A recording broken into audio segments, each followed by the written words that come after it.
Kisro with Potter USA. Today I'm going to make a video about the pancake die. I've already made a few videos on it that you can see, but today I'm going to show you something just a little bit different. I'm going to deviate from everything I've said before. So let's get started. This is our new pancake die B024. It's about 1.5 inches wide by 6.5 inches long. So when you buy sterling silver sheet, you normally buy it by 6 inches and then whatever length you want. So if you buy 6 inches by 6.5 inches, that's going to cost quite a bit of money on an 18 gauge or 20 gauge sterling silver. But if you buy a 6 inch by say 2 inch piece, you can actually put it in here. And what I'm going to do is I'm going to have less sterling silver on each end.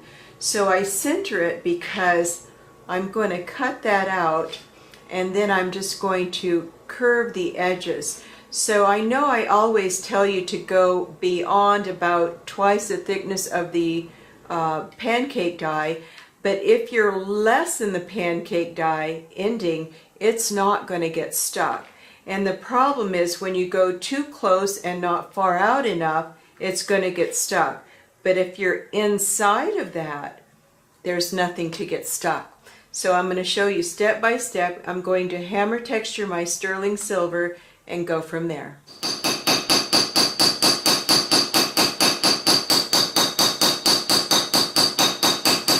So now it's completely textured. I'm going to put it in the pancake die. So you see a little open space here and here. So now I'm going to put it in the hydraulic press and cut that out, and we'll go from there. So now I have my pancake die positioned in the hydraulic press. I put it right in the center of the window, and I'm going to cut that out.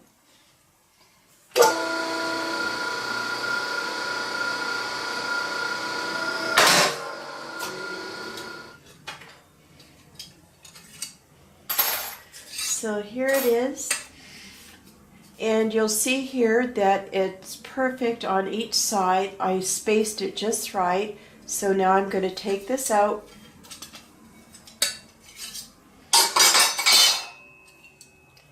So what I'm going to do is just round these corners right here, and that'll be a perfect bracelet. I'm going to cut the little tab off with a saw and show you the results.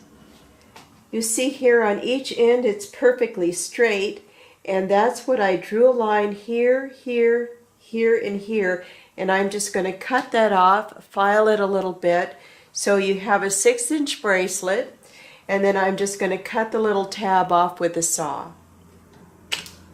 Make sure you wear your safety glasses when you're cutting your corners off here. Now this is an 18 gauge sterling silver, so it's just a little bit harder to cut. Just rounding that off on each end. Now this part here, since it's curved, I'm going to use the saw on there to cut that off. I've already lubricated my saw blade, and I'm just going to start sawing that little tab off.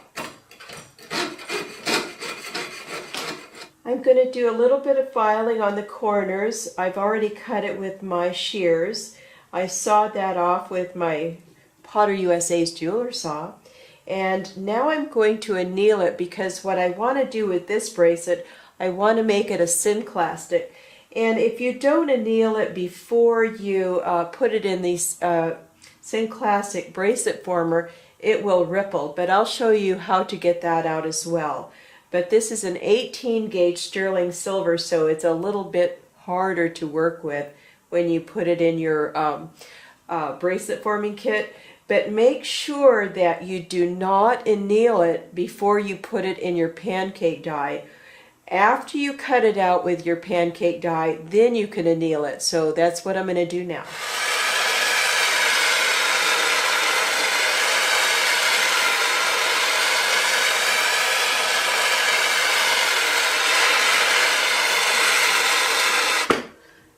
I annealed it till it was red hot, and now I'm going to wait for it to cool just for a moment, then I'm going to quench it. You want to quench it before you put it into your pickle. You don't want to put it in the pickle when it's hot. So now I'm going to take it over and clean it in the pickle, and then I'm going to put it into the bracelet forming kit.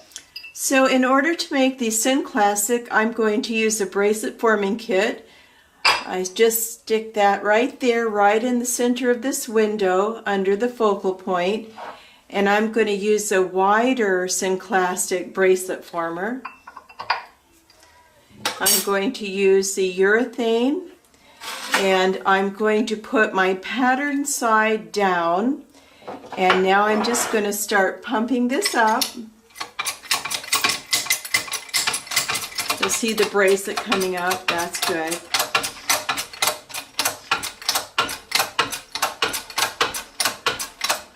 So see how this indents a little bit right in the center area.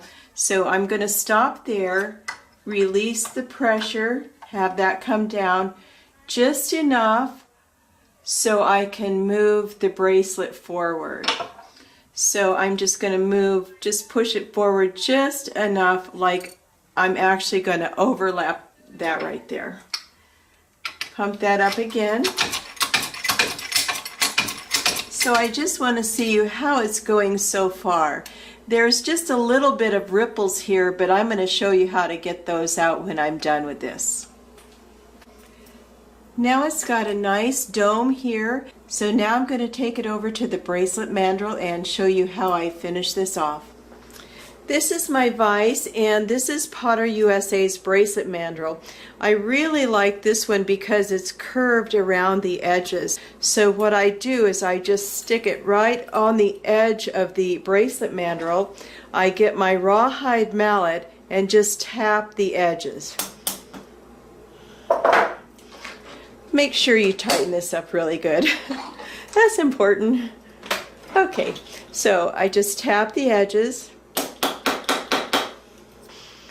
If you can just see that that's raised up, that's just where the ripple is. So I just want to smooth that out right there. And I just keep turning that.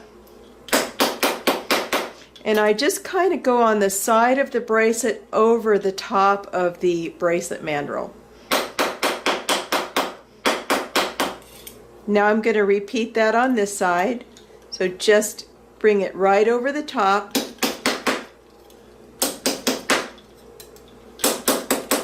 And I want to just curve it in a little bit more. It's just a little wide for me, so I'm just going to bring that in with the mandrel. So I'm just going to tap right here.